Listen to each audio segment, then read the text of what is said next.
안녕하세요. 배신의 장미입니다. 오늘의 사연 지금 시작합니다. 안녕하세요. 30대 후반의 딸을 키우고 있는 사람입니다. 저는 어릴 때 참 가난하게 자랐습니다. 부모님이 열심히 사셨지만 우리 집은 늘 조금 부족했었고, 제가 15살 때 엄마가 돌아가시고 동생과 아빠 이렇게 세 식구가 정말 외롭고 힘들게 살았습니다. 친구들은 외갓집도 친가도 있기도 했지만 친가는 원래부터 없었고, 나중에 들은 이야기지만 할머니께서 재혼을 하시고 아빠와 연락을 잘 하지 않았다고 합니다. 외갓집은 그래도 종종 왕래를 하곤 했는데 그나마 엄마가 돌아가시고는 왕래를 잘 하지 않았거든요. 그렇다 보니 언제인가부터 우리는 일가 친척 없이 세 식구만 의지하면서 살아왔죠. 저는 전문대를 졸업하고 보육교사가 되었고 29살이 되던 해 만나던 남자친구와 결혼을 약속했습니다. 홀아버지의 부유하지 않은 집, 시어머니는 대놓고 크게 반대를 하진 않으셨지만 말끝마다 저를 탐탁지 않아 하는 걸 느꼈습니다. 남편에게는 2살 위에 누나가 있었고 4살 아래의 여동생, 그러니까 시누이만 둘이 있었습니다. 제가 결혼했을 당시 시누이는 둘 다 결혼을 한 상태였고, 형님은 집에서 20분 거리에, 시누이는 4시간 거리 지방에 살고 있었습니다. 결혼을 준비할 때 시어머니께서 살고 있는 집 위층도 시어머니 명의의 집이라며 그 집을 수리해서 살라고 하더라고요. 시댁 윗집이라고 불편할 거라며 절대 안 된다던 동료 선생님들도 있었지만 그때 저는 좋았습니다. 결혼을 하자마자 안정적인 집에서 살 수 있는 것에 시어머니에게 감사했거든요. 그리고 우리 건물에 이렇게 말씀을 하셔서 그 다세대 주택이 시댁의 것이라고 생각을 하여서 남편이 티를 내진 않았지만 부유하구나 라고 생각을 하게 됐었고요. 결혼을 하면서 집을 시어머니께서 마련해 주셨기 때문에 시댁, 그리고 우리가 들어갈 살 신혼집 욕실이랑 주방 일부 리모델링을 제가 하였고 약 2천만 원 정도 들어갔습니다. 결혼을 하고 알았지만 그 4층짜리 다세대 주택이 원래는 시댁의 것이 맞았지만 시아버지께서 돌아가시고는 필요하실 때마다 팔아서 쓰시면서 현재 시부모님이 사시는 집, 그리고 우리 신혼집, 그리고 오탁방만 시댁의 소유이고 나머지는 팔았다고 하시더라고요. 그래도 그 당시에 제 기준에서는 집이 있다는 것만으로도 부자라고 느껴졌습니다. 제가 임신을 하고 채 2달이 지나지 않아 형님도 첫 아이를 임신을 하였어요. 사실 형님이 아기를 준비하고 있다는 걸 알고 있었는데 제가 먼저 임신을 하게 되면서 마음이 불편했는데 형님의 임신 소식에 마음이 좀 놓이더라고요. 그렇게 출산을 하고 저는 아이가 6개월에 제가 다니는 원에 아이를 데리고 다시 일을 시작했습니다.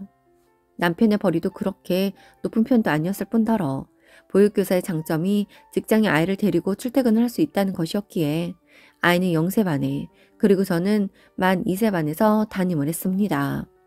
그렇게 일을 시작한 지 보름 후, 올케, 내가 둘째를 가졌는데 큰애가 아직 5개월이 채 안 되어서 말이야. 우리 큰애 좀 동선에 어린이집에 다니게 할까 해. 그래도 동서가 있는 곳이라면 안심이 될 것 같아서. 아, 그러세요? 지금 티오가 있어서 등록하시면 될 것 같아요. 원에 전화하셔서 등록하세요. 그나저나 힘드셔서 어떻게 해요? 아이가 아직 어린데 힘드시겠어요. 입덧은요? 그렇지 뭐. 입덧도 그렇고 몸도 나른하고. 엄마한테 맡기려니 엄마도 나이가 드셔서 어린애 보기도 힘들 것 같다고도 하고. 그럼 동서 믿고 맡길게. 그렇게 조카가 우리 원에 등록을 하고 우리 딸과 한반에서 같이 지내게 되었습니다. 우리 집에서 원까지 차로 10분 거리, 형님 집에서 원까지도 차로 10분 거리, 그리고 우리 집에서 형님 집까지도 또 10분 거리였어요. 양쪽 집 가운데 어린이집이 위치했던 거죠. 그런데 조카가 원에 다니면서 제대로 챙겨 보내야 할 것들을 형님이 잘 챙기지 않았어요. 이유식을 시작할 때는 이유식을 보내야 하는데 임신으로 자신의 몸이 힘들다면 챙겨 보내지 않아 제가 제 아이와 조카 2아이의 이유식과 간식을 챙겼고, 둘이 사촌이다 보니 원 보관용 조카의 기저귀가 떨어지면 우리 딸의 기저귀를 사용했습니다.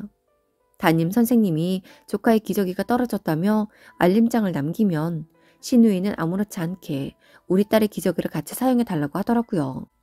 갑자기 떨어져서 급한 상황이면 그럴 수 있긴 한데 이런 상황이 자주 반복되다 보니 저도 부담이 되어서 얘기를 했죠. 형님, 담임 선생님이 기저귀 보내달라고 했는데 안 보내주신다고 해서 제가 다시 한번 전달해 드려요. 같이 쓰면 되잖아. 사촌끼리 왜 이래? 그런데 이게 저도 부담이 되어서요. 그리고 나마 여하용이 다르잖아요. 그리고 간식과 이유식도 매일 준비해 주시면 좋을 것 같아요.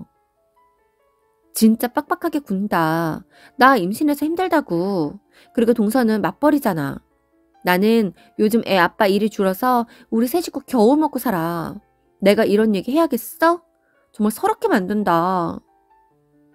신우이랑은 그렇게 서로 감정만 상한 채 전화를 끊었습니다. 그날 퇴근을 준비하는데 시어머니께서 전화를 하셔서는 시댁에 들리라고 하시더라고요. 그래서 퇴근을 하고 시댁에 갔는데 예상치 못하게 형님이 계셨고 어머니는 절 보자마자 너는 정말 왜 그러니? 그 기저귀 얼마나 한다고?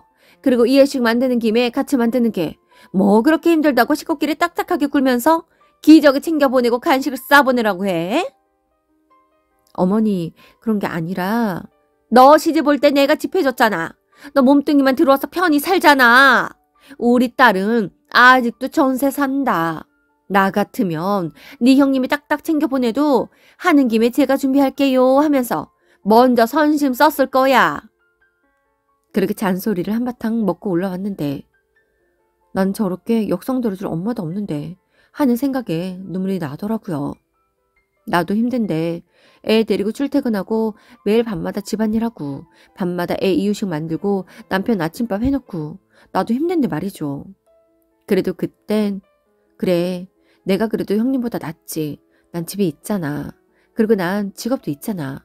라며 위안을 삼았습니다. 그렇게 조카와 우리 딸은 그 원에서 제가 일을 하는 3년간 같이 다녔습니다. 물론 둘째 조카까지요. 그러다 집 근처 5분 거리에 어린이집에 개원을 하면서 이직을 하게 되었고 딸도 저를 따라 함께 전원을 했습니다. 그런데 조카들도 옮기더라고요. 사실 그때는 되게 부담이 되었어요. 집 근처에도 많을 텐데 굳이 차로 20분 거리에 어린이집을 보낸다는 게 말이죠. 형님께 물어보니 나 취직했어. 그래서 엄마가 좀 돌봐주기로 했거든. 그 말에 머리가 쭉 펴 서는 줄 알았습니다. 이거 아무래도 내 일 같은데 하면서 말이죠. 그런데 결국 제 일이더라고요. 퇴근을 할 때 4살짜리 둘이랑 3살짜리 아이를 데리고 퇴근을 하고 조카들을 시댁에 들여보내고 딸을 데리고 집으로 왔습니다. 그 나이 때 아이들 아시죠? 얼마나 케어가 힘든지. 우리 딸도 유모차에 태워 곧장 집으로 올 수 있는 수준인데 3살 조카를 딸 유모차에 태우고 아이들을 케어해서 오려면 너무 힘들었죠. 비가 오거나 날씨가 궂으면 시어머니께서 나오시긴 했지만 애 셋을 케어한다고 봐도 과언이 아니에요. 그래서 남편에게 이야기를 했습니다. 너무 힘들다고요. 나는 힘이 들어서 둘째는 생각도 못하는데 형님 아이들까지 케어하려니 힘들다고요. 그러자 남편이 네가 보냐? 어린이집 선생님이 보지. 끝나고는 엄마 집에 있는다며? 애들이랑 걸어서 5분 오는 게 그렇게 힘들어? 말이 좋아 5분이지. 그건 성인 걸음이고. 애들이랑 걸어오면 10분도 훨씬 넘어. 그리고 그게 힘들다는 게 아니야. 형님이 애들 필요한 것도 잘 안 챙기고 생일 선물도 안 챙기면 내가 중간에 부랴부랴 근처 문방구 가서 사와서 포장해준 게 한두 번인 줄 알아? 매형이 실직했대. 그래서 누나가 일을 하는 거야. 매형은 지금 일용직하고 네가 좀 이해해라. 우리 누나 시댁은 우리 집처럼 집도 하나 못 해주는 형편에다 식구 넷인데 매형이 실직해서 정신이 없이 일을 해서 그러는 건데. 그 말을 들으니 또 같은 여자로서 안쓰러운 마음이 들기도 해서 아무 말도 못했네요. 그래, 가족인데 내가 좀 어려울 때 도와야지 하면서 잘 챙기면서 지내었습니다. 뭐 답답하다 왜 당하고 사냐 할 수 있어요. 그런데 제가 어렸을 때 그렇게 우리 가족끼리 꾸역꾸역 살면서 소풍날 도시락 하나 못 사가서 소풍날 일부러 학교를 안 가봤던 아픈 기억도 있었고 그때 우리 옆에 친인척 하나라도 있었으면 그 흔한 이웃 사촌이라도 있었으면 하던 아픈 기억에 그냥 무시하고 제 딸만 챙길 수도 없었습니다. 무엇보다 조카들이 절 참 좋아하고 잘 따르기도 했거든요. 아무튼 그런 시간들이 흐르면서 형님은 결국 이혼을 택했습니다. 딸의 취약 통지서가 오던 날, 어머님 집으로 조카들의 취약 통지서가 왔습니다. 어머니, 형님 어머니 집으로 들어오신대요. 걔 돈 벌어야 한다고 공장에 취직했다. 평택이라고 하던데. 아, 그러면 애들 잠시만 주소지 옮겨 놓은 거예요? 집 구하고 다시 옮기려고요? 애들은 여기서 학교 보낼 거야. 아, 일하면서 애들을 어떻게 케어하니? 3교대로 가던데. 애들 키우려면 열심히 살아야지. 내가 아주 공장에서 일한다니까 눈물이 난다, 눈물이 나. 이거 딱 봐도 제가 다 케어를 해야 할 판인데 그때는 연민이가 뭐고 정말 너무 화가 나더라고요. 어머니, 저는 못해요. 저 애들 좋아하는데요. 그래도 우리 딸 하나만 낳아서 잘 키우고 싶어서 둘째 생각도 못했어요. 그런데 지금까지 조카들 태어나서 제가 케어한 게 반이에요. 그런데 학교까지 저에게 케어라는 거잖아요. 7살에 8살 2명 어떻게 제가 해요. 학교 보내는 게 뭐가 일이라고 이렇게 오도방정이냐? 애들이 어릴 때야 손이 많이 가지. 이제는 지들 알아서 가방 메고 학교 가고 말도 다 알아듣는데 아침에 학교 데려다 주고 데리고 오고 어차피 할 거 조카 1명 더 데리고 가는 게 그게 뭐 대수라고? 너도 일 쉰다며? 네, 초등학교 1학년이 손이 많이 가니 겸사겸사 저도 애 케어하려고 쉬는 건데. 그래, 그러니 시간 더 있겠네. 네 형님 불쌍하지도 않니? 어머니, 그건 별개인 것 같아요. 저는 못해요. 어떻게 자식을 이렇게 남의 손에만 맡겨요? 저 지금까지 할 만큼 했어요. 그런데 아예 여기에 맡긴다는 건 얘가 뭘 잘못 먹었나? 어디 눈을 똑바로 뜨고 시애미한테 말대답이야? 어? 그렇게 시어머니와 싸우고 얼마 뒤 형님에게 전화가 왔더라고요. 섭섭하다고요. 애들이 엄마보다 외숙모를 더 좋아한다고 할 정도로 따르는데 어떻게 그렇게 말할 수 있냐면서 말이죠. 엄마보다 외숙모를 더 좋아한다는 게 그게 정상인가요? 그리고 그렇게 어린 애들이 아무리 그래도 엄마 품이 가장 필요할 때인데 도움을 받으려면 근방에서 일을 구해서 아침 저녁으로 애들을 케어해야지. 이 일로 우리는 서로 간의 입장만 내세우다 싸움이 되었고 결론적으로 남편과 저도 다투게 되었습니다. 남편과는 제 뜻을 따르지 않으면 이혼도 불사하겠다고 으름장을 내놓았습니다. 이혼 서류에 남편이 사인할 것만 두고 싹 적어왔죠. 나는 두말하지 않아. 나는 더 이상 당신 가족에 봉이 되고 싶지 않아. 이 집?